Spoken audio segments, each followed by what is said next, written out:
Afternoon, all. Many thanks for joining us, and thanks for Stella for this centre. I've been in London 25 years, never actually been in this place before, so there we go, something new. Thanks to everyone for joining us. I want to talk about DeFi. These are all our titles here, so you can work it out for yourselves who we are.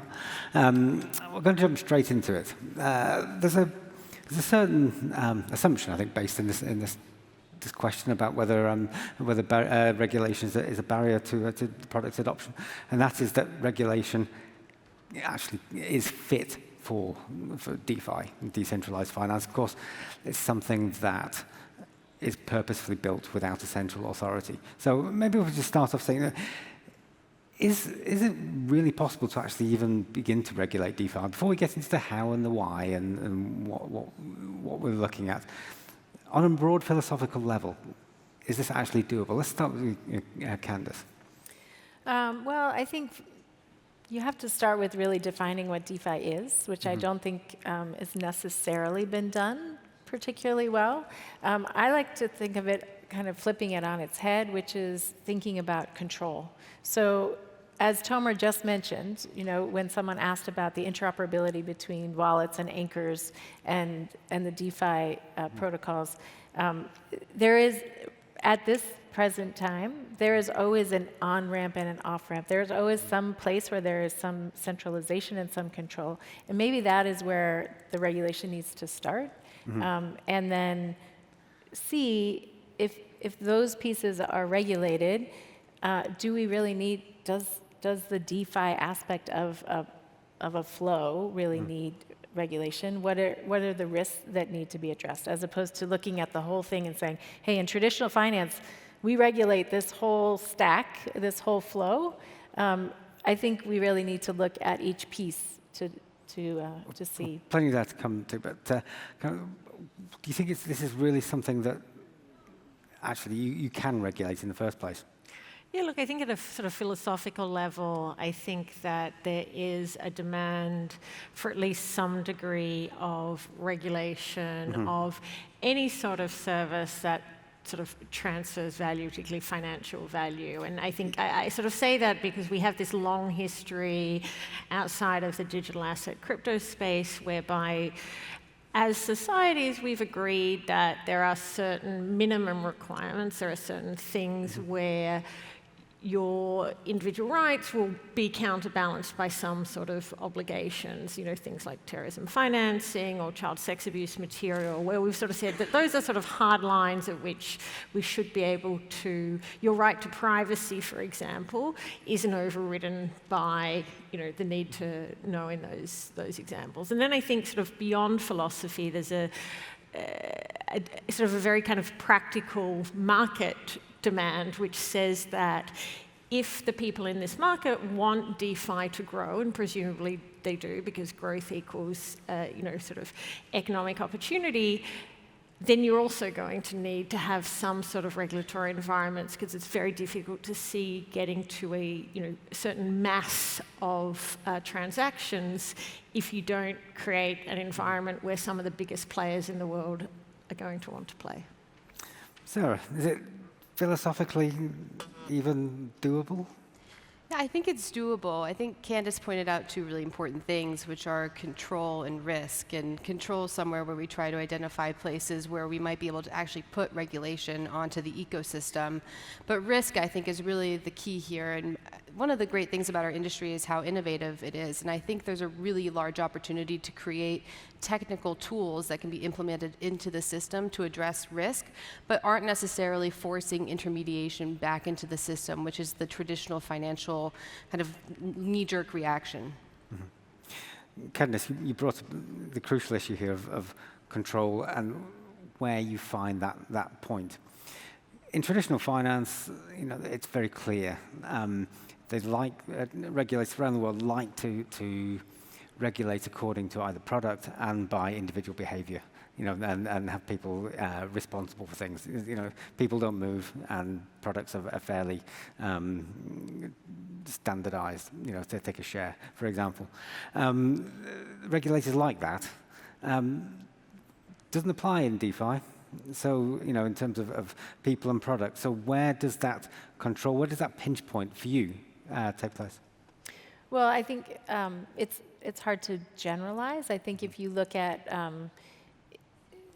it shifts, right? So if you want to engage in DeFi, even if you take it as simple as a self-hosted wallet versus a custodial wallet, there's a certain amount of responsibility that because I don't want that custodian, I'm doing this myself and I want to interact with the protocol, there's a certain amount of both education and responsibility that needs to be shifted to that individual user. And I think that that's part of what the industry still needs to mature a little bit in making sure that is, you can't take on that responsibility and then still expect someone else to take on the risk. The user or the network developer and operator, which I'm a little bit confused here when you say they take on their responsibility. If the user, if I want to engage in DeFi as an individual user, I think there's a responsibility that shifts because I think that's part of what the challenge is that even users are still thinking with their traditional financial hats on, right? And so giving tools and giving more tools to the users to be able to understand the responsibility that they're taking on by eliminating an intermediary, I think is part of the process. So you mentioned as well that you came to this issue of control. Is there a danger here that actually even the term DeFi just spread very, very widely, and that there's degrees and gradings and colorings of it, and here? Yeah, I think DeFi is not black and white, and I don't think it's static either. I think governance proposals and other ways that the protocol can change over time can make it more centralized or decentralized depending on what the community wants to see reflected in the protocol. But that being said, I think the question of control and how you're actually applying that to the networks is a question of one that changes over time, and for that reason I think it's difficult to pinpoint exactly where the regulatory frictions are, particularly because these are global networks. They have users from all over the world who are accessing them and using the tools, and for regulatory reasons I think that can make it difficult as well. Karen, but if I'm a user though, part of me actually likes the fact that this is regulation light. Philosophically, these things are actually built, to be regulatory light. The definition of transparency, it's there. It's not the same as you might say in traditional finance. I mean, would it even trying to attempt some sort of framework where the global, or even just on a individual national scale, by its very nature, bringing a framework in is an inhibitor here? Look, I definitely think if we sort of look towards the future, there will be a world where that unregulated, sort of DeFi space continues to exist because there will continue to be demand for it. But I think what we will see emerging alongside that is this sort of, and some people may consider it an oxymoron, I'm not sure that I do, but a sort of a regulated DeFi space. And I think the attraction there is going to be that is where you're going to find large amounts of the liquidity and so forth as we bring more traditional players into this space, because it's very, very difficult to see how those players can operate without any of these sort of minimum sort of standards being met. And so you will have those users that continue to operate in that space, but you will have another space alongside that. To play devil's advocate here, I mean, is it a space that even needs regulation in the sense that it's not for beginners? It's not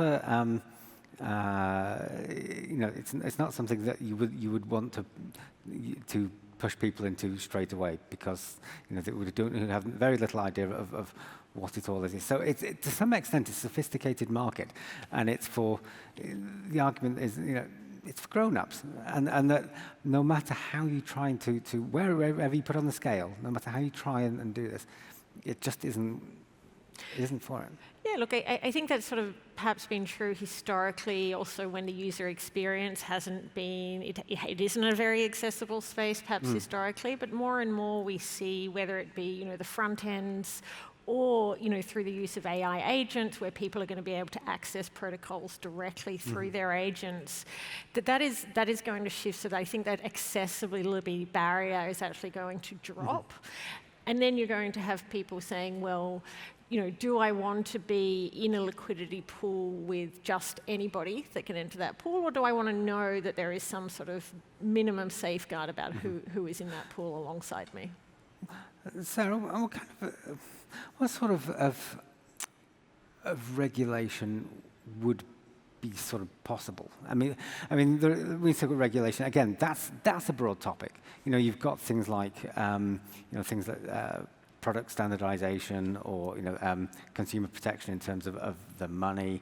You've got regulations in traditional finance, lots of financial services, just about what the minimum requirements are from the operators.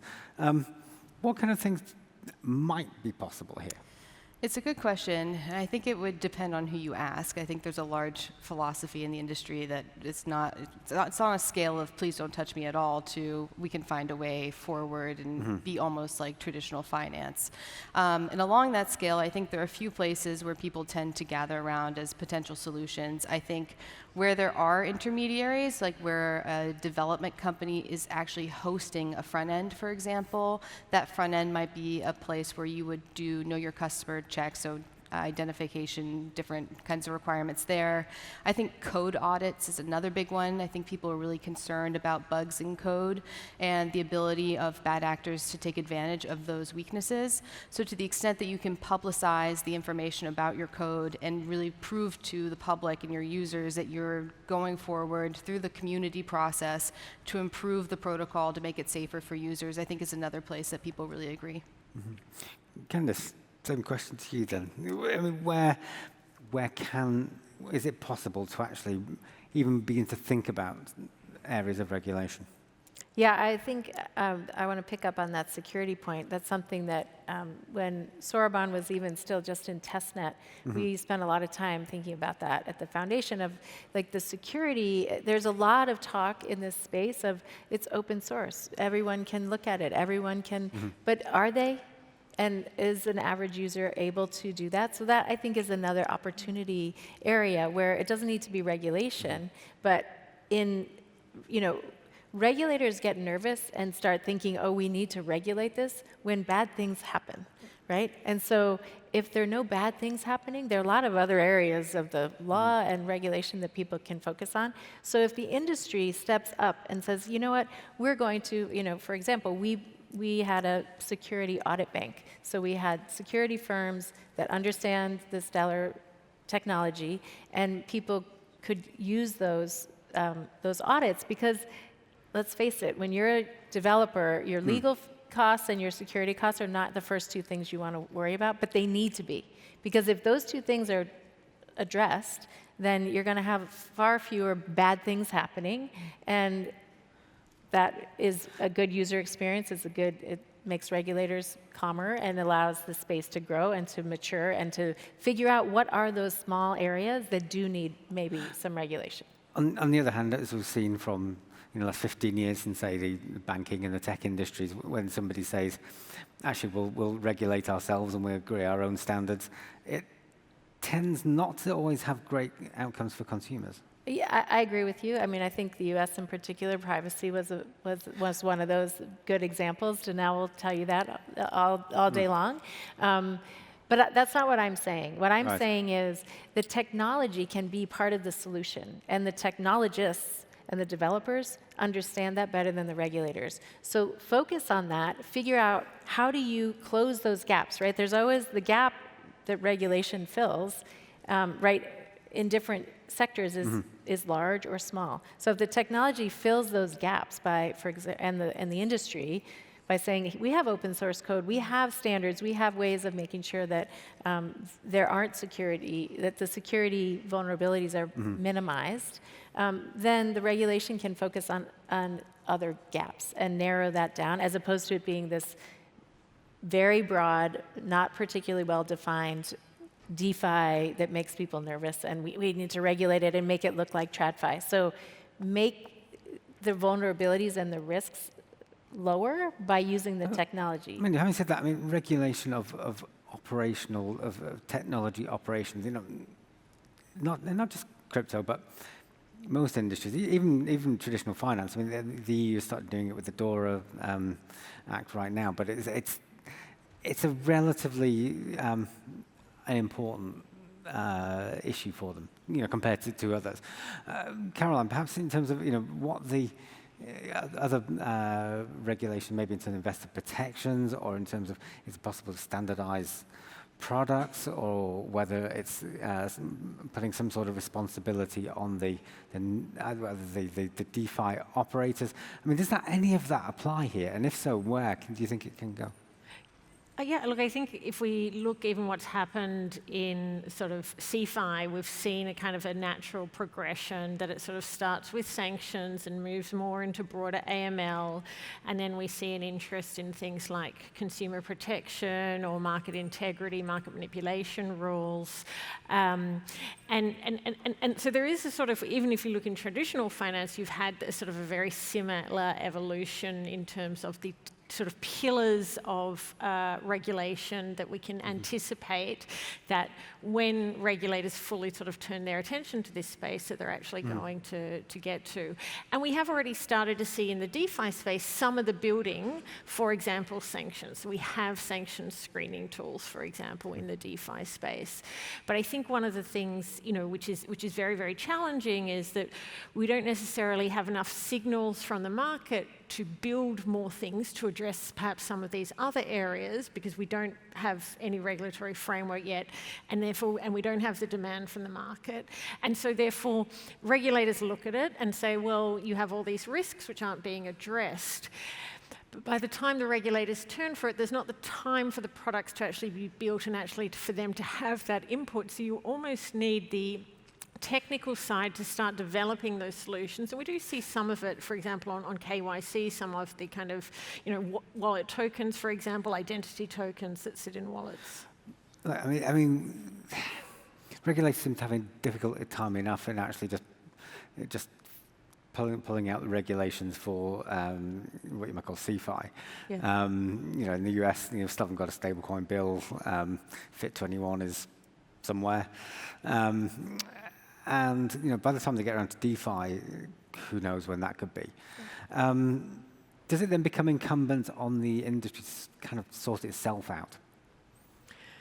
Look, I think the role that regulators can take is to give a very clear pathway of expectations that and that then allows industry to start to build. But while there's really no clear pathway that DeFi will ever be regulated, for example, it's very hard to develop, amongst all the priorities an organization or, developer community might be looking at of things that they can build, you're not going to get those RegTech products kind of on that priority list if there's no signal from regulators or from the market that they actually care and that those things are going to be important. There's a lot of other more interesting, frankly, probably things that they feel like that they can build if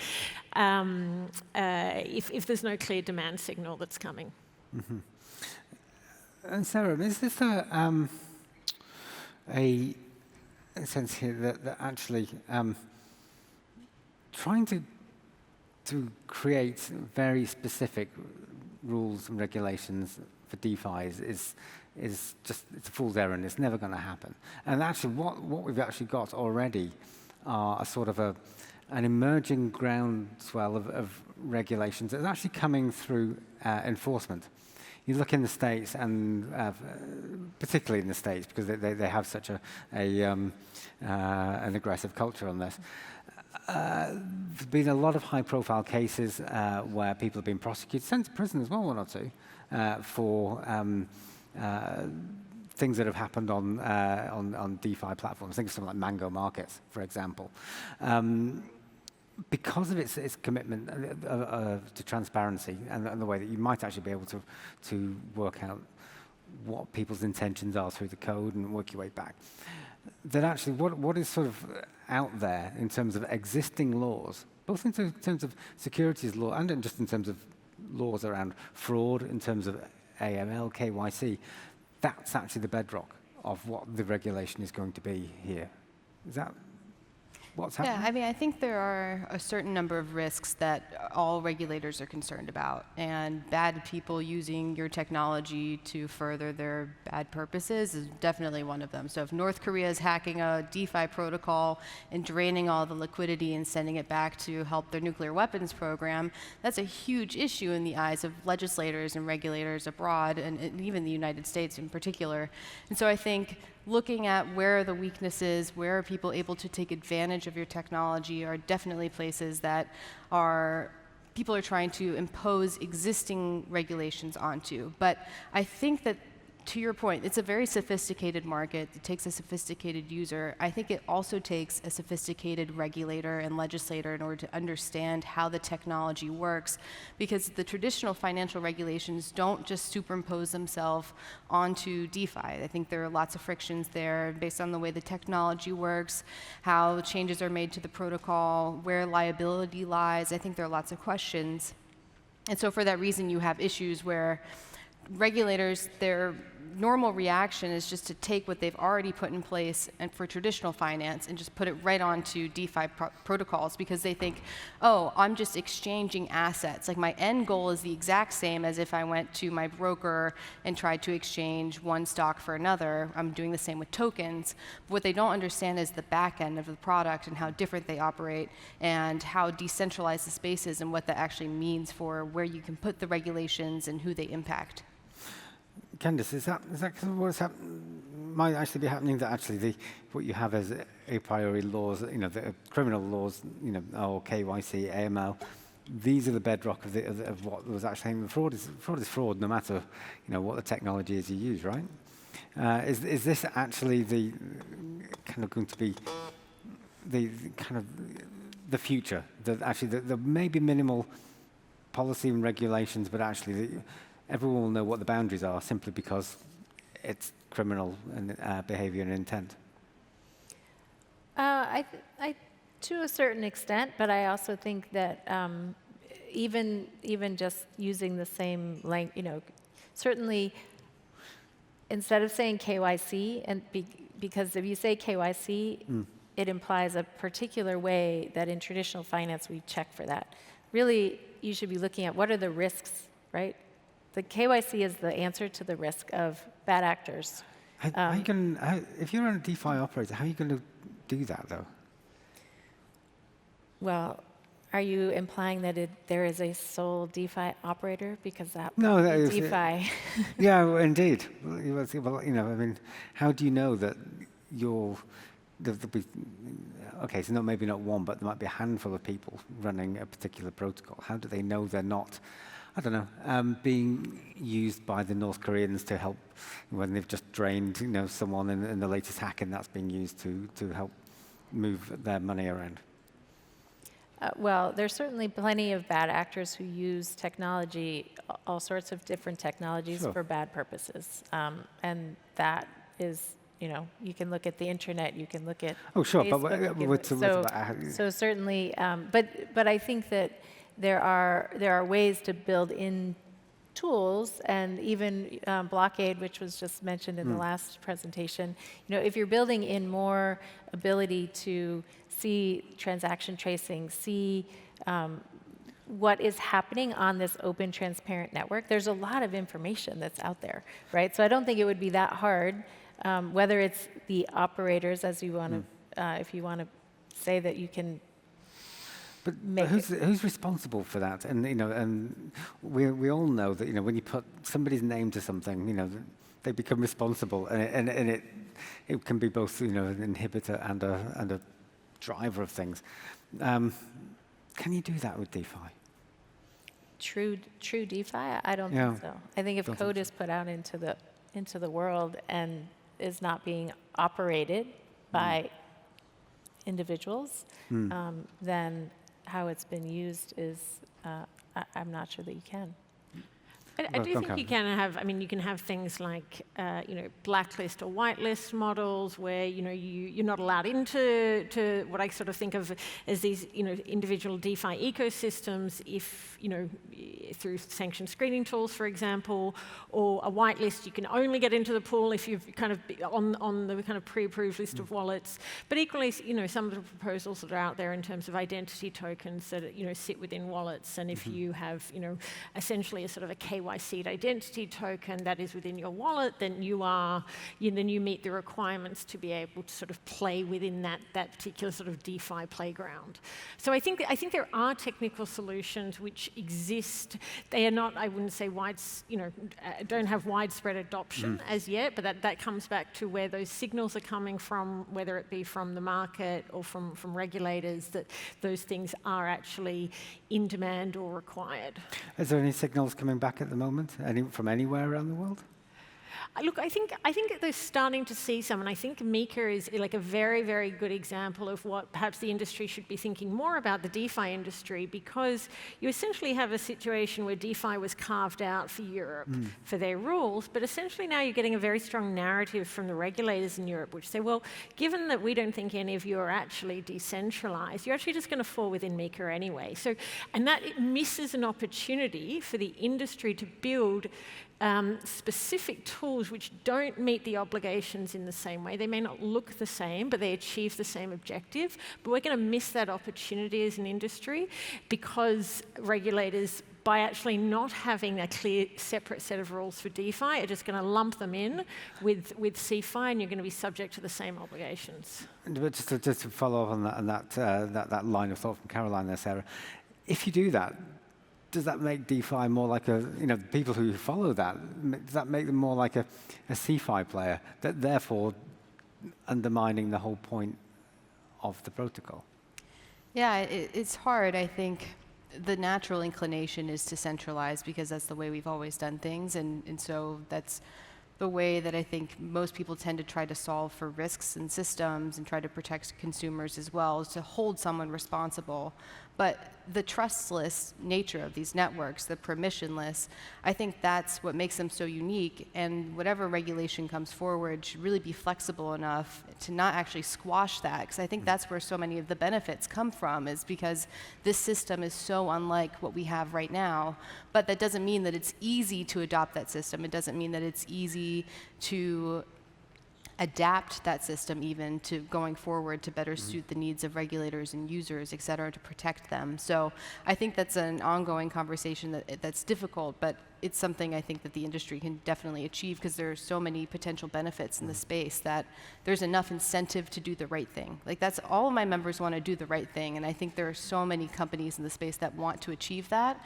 It's just opening up dialogues and being able to discuss with regulators as well. Like to Caroline's point, it's hard when you don't have any idea what to build that might actually suit their taste, right? They might say, what you're doing is not good enough. And without the right incentive in the market, product market fit, we just heard about that, I think it's really difficult to be building products that dev teams will actually try to incorporate into their protocols. And Candace, I suppose the question to you that, no matter how if you try and write some of the rules that actually, that Caroline described, that maybe build on something like Micah. However you try and do it, you end up turning DeFi platforms into CeFi and thus undermining the whole point of it. Is that? I think just conceptually, if you think of, CeFi, there's a centralized actor who is letting you in or out, right? And I think what Caroline was describing is along the lines of what I was saying, which is shifting to the user, the tools and the ability to be able to have that around the edges, and then the DeFi, the protocol that you're getting the benefit from is still open and decentralized and not regulated, but it's those like control points around the edges that, because if you're going to have KYC tokens, for example, you have to trust some entity to run that KYC. Yeah. But once I have that, if I can now engage with various protocols, you still get this benefit of the DeFi, and that's not regulated, but it's safe because we've put these kind of entry points around the edges, which, yes, have some centralization and some point of control over whether I'm KYC'd or not, and under whose standards. But I don't think that eliminates or makes it into a completely centralized system. Sadly, we've only got a couple of minutes left, so maybe I'll have a final question to you all here. We've talked about a bit how we can do this, or and whether it philosophically fits it. But just a personal level, I mean, do you think that DeFi is something that should be regulated, Sarah? I think there's a door for regulation, but I don't think it's going to come in the form that we expected. Like, I don't think legislation will easily be built that will tackle the problem of regulating DeFi. I think it's too complicated. There are too many projects that operate completely differently to one another. And for that reason, needing facts and circumstances analyses for all of the projects as you choose to regulate them, I think we'll need to come up with different solutions to be able to identify risks and solve to address those risks in the ecosystem. And I don't know if that will be a self-regulation or there will be broad principles created in legislation, but I think there's a door open, but I don't think it's necessarily an easy path or a straight way forward. Caroline, it's a grown-up market. It's for sophisticated people. The philosophy of transparency is different. That's the way they want it. Should it be regulated? Look, as I said, I think people will continue to have that space, that want that space. I think, broadly speaking, and this is really not speaking to perhaps the sort of bleeding edge of innovation, but in terms of the mass market, many of these issues are not really that new about what we accept as a society and what sort of world we want to live in. And those things do change over time, but some of the foundations really don't change a huge amount. We have had a lot of these discussions historically. And I think we will see that the demand says, I would like to know that in certain circumstances, those high-risk cases I mentioned earlier, that I do know who I'm dealing with, that there is an opportunity. And, and I think people who aren't paying attention, for example, to what's going on with the Telegram founder at the moment, for example, these are indications of what is to come, I think, in this space as well. And I think that reflects a societal demand for those minimum standards. And a final word to you, Candace, of course, should it be regulated? And people are free to do what they want, but to Caroline's point, if you get it wrong, don't expect the law enforcement authorities to stay away. Absolutely. I think that there are plenty of laws right now that, as we've seen, already apply. And so there's a lot of work to be done to try and figure out this how do we address the risks? So I don't know, again, to say regulate DeFi doesn't sit well. Address the risks. So the benefits of decentralization, which I don't think are necessarily only for grown-up folks. I think that when we think about everyday financial services and the benefits, there's some less sophisticated people who really, really can use the benefit of getting rid of some of that intermediaries, getting rid of, in a very simple, starting to be able to build credit and get loans. So I think it's a matter of shifting and away from this, it's all decentralized or it's all centralized, and recognize that there is a continuum and that there are places where the risks can be addressed with regulation, and you don't have to completely squash DeFi and the innovation and the benefits that it's bringing to people all around the world. Okay, I'm afraid that is all we have time for, folks. Sorry about that, because we could have kept going, really, couldn't we? So I'd just like to thank Sarah, Caroline, and Candace for a really stimulating conversation. Thank you.